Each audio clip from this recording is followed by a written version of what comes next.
Lamar Jackson a tad bit, right? Year 1, 2, and most of year 3, when he was down, you could pretty much change the channel and the game was over, right? Like there was basically no doubt that Lamar Jackson was going to come back in that game and win that game at all. This year he has 4 comebacks, I believe it is, and one of them was a 22-point comeback. Very, very impressive. Now, with that being said, there's a reason why they're down 22 points in that game. Lamar Jackson played like complete dog crap the first 3 quarters of the game, and then the fourth quarter he came back and threw for 200 yards. That gave him his 300-yard passing game. So what we have failed to see this season is a complete game from Lamar Jackson. Why is that? I don't know. Do you have any insights like why we have not seen Lamar Jackson play good for all 4 quarters, just like half here, a quarter here, a half a quarter here? Like, why is that? That's a question that I've honestly wondered, and not just about him, with a lot of teams. It's always crazy. You'll watch a defensive battle between two teams. I mean, prime example, the Pittsburgh game, Pittsburgh and Baltimore.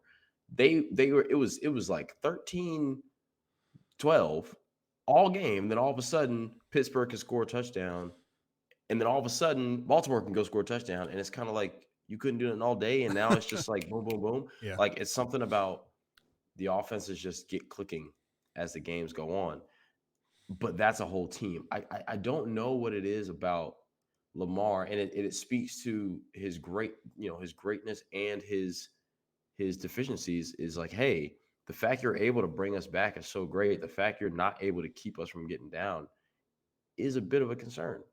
Like you said, I mean, we're talking about the Lions here that they had to come back against. We're talking about the Vikings here they had to come back against, who the Vikings do nothing but find ways to lose. The Bengals blew them out in Baltimore. We're talking about, throwing 4 picks against the Browns, having to lead a game-winning drive against the Bears. Like, I'm not naming good teams here.